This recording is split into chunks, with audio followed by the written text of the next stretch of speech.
invisible killer, a rattling assassin, a creature that strikes fear into the hearts of many. Known for its terrifying frill, the Dilophosaurus from Jurassic Park struck fear into the hearts of many. Let's continue our deep dive into Mr. Hammond's prehistoric menagerie for this unique terror that has taken the number 4 spot on our list of scariest dinos.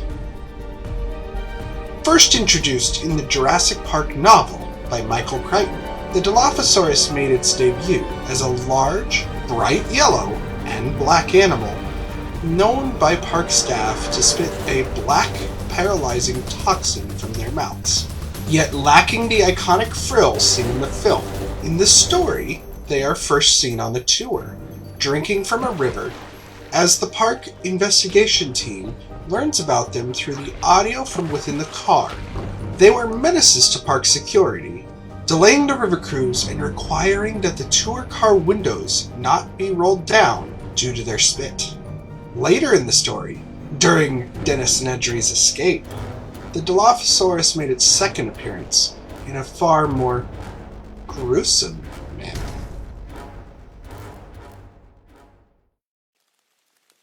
Nedry started back, heading toward the glow of the car's headlights. He was drenched and miserable. He heard the soft hooting cry once more, and this time he paused. That hadn't really sounded like an owl, and it seemed to be close by, in the jungle, somewhere off to his right. As he listened, he heard a crashing sound in the underbrush, then silence. He waited, and heard it again. It sounded distinctly like something big, moving slowly through the jungle toward him. Something big, something near. A big dinosaur. Get out of here. Nedry began to run. He made a lot of noise as he ran, but even so, he could hear the animal crashing through the foliage and hooting. It was coming closer. Stumbling over tree roots in the darkness, clawing his way past dripping branches, he saw the jeep ahead, and the lights shining around the vertical wall of the barrier made him feel better. In a moment, he'd be in the car, and then he'd get the hell out of here. He scrambled around the barrier, and then he froze. The animal was already there. But it wasn't close. The dinosaur stood 40 feet away at the edge of the illumination from the headlamps. Nedry hadn't taken the tour, so he hadn't seen the different types of dinosaurs, but this one was strange-looking. The 10-foot-tall body was yellow with black spots, and along the head ran a pair of red, V-shaped crests. The dinosaur didn't move, but again gave its soft hooting cry. Nedry waited to see if it would attack. It didn't. Perhaps the headlights from the jeep frightened it, forcing it to keep its distance like a fire. The dinosaur stared at him, and then snapped its head in a single swift motion. Nedry felt something smack wetly against his chest. He looked down and saw a dripping glob of foam on his rain-soaked shirt. He touched it curiously, not comprehending.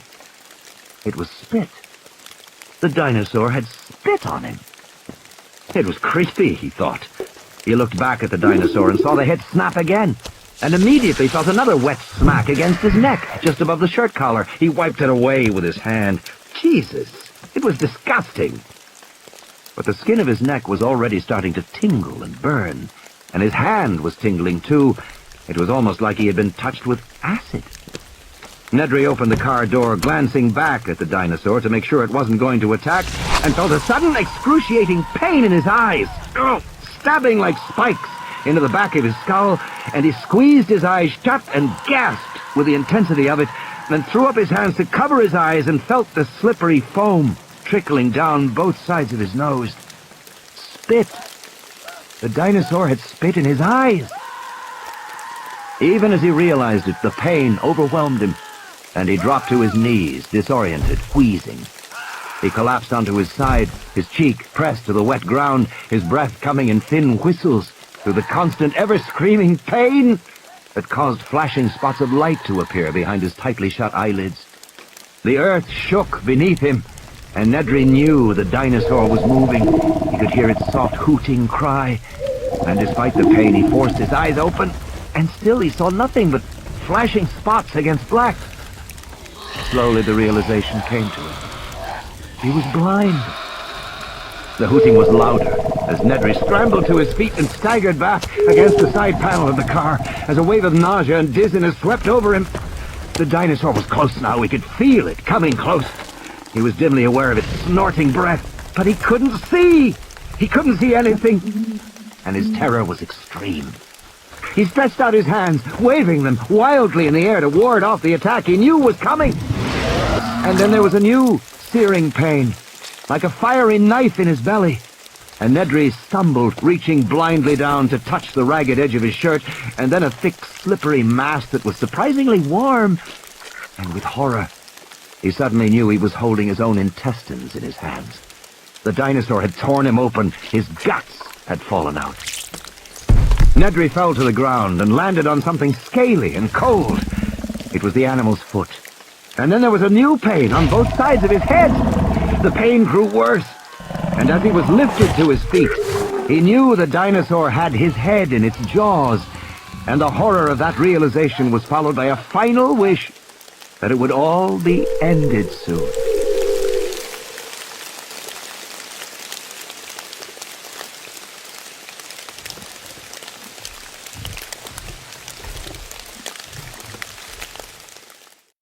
In the first Jurassic Park film, inspired by the novel, the Dilophosaurus makes its debut, or lack thereof, disappointing the visitors by staying in the dense foliage of its enclosure.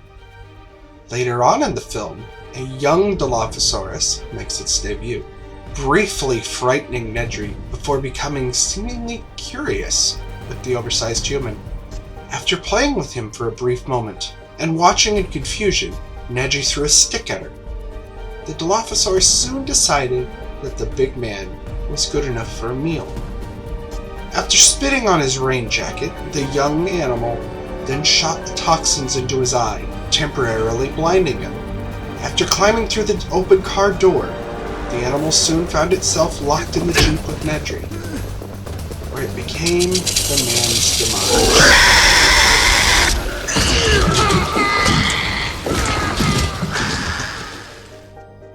While not making a visual or active appearance in many of the installments following, the Dilophosaurus has had its fair share of cameos throughout the franchise.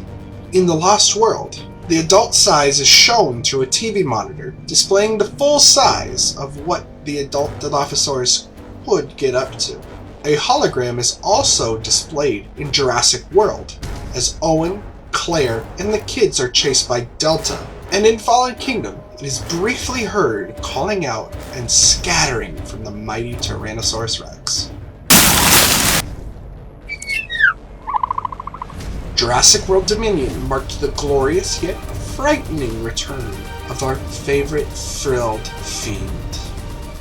There are two major scenes showcasing the Dilophosaurus. The first harkens back to plot elements of the Evolution of Claire novel, where she has a face-to-face encounter with the alpha of a small pride. As the dinosaur is gearing up to launch its dark-colored, hemotoxic and neurotoxic venom, you can see the venom glands enlarge, the muscle getting ready to contract, and then out of nowhere, off-screen, Owen comes to save the day. Being Jurassic World's former animal behavioralist, he knew to grab the neck at the exact correct time in order to prevent it from blinding and ultimately hunting down our favorite Scarlet Dame. As George Lucas did with the prequels trilogy, the final time we see the Dilophosaurus is a ride of what we see with Dodson's former stooge, Dennis Nedry. As Dodson attempts to escape the failing Biosyn facility, we see the Dilophosaurus stalking the ill-fated CEO throughout the Hyperloop tunnels, echoing the same elements of the scene with Nedry's death, except for at the end, at least 3 Dilophosauruses successfully received their quarry.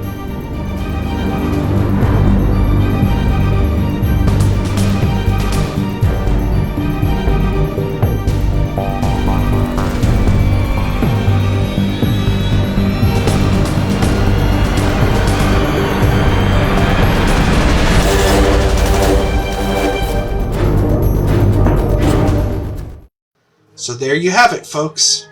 The spitting predator straight from your nightmares.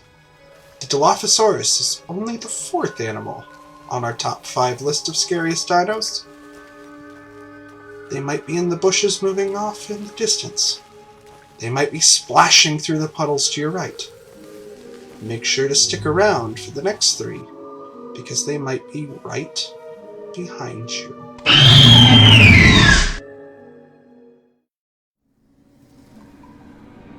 Hey Ember Miners, thanks for watching today's video. Be sure to click the subscribe button on your way out and click the bell icon to be notified of our videos when we upload them. Consider leaving a like on this video so we know that you enjoyed it. Leave a comment about content that you would like to see come to this channel, and be sure to check the description for links to our Discord if you would like to talk to the team more directly. Check out our Patreon if you would like to help fund the team and its upcoming projects. Remember, this is a fan group reviewing the depths of our favorite franchise, and that we are in no way affiliated with the groups and companies that own them. Be sure to support Universal Studios and Amblin Entertainment. This has been an Amber Mine production. Thank you for mining with us.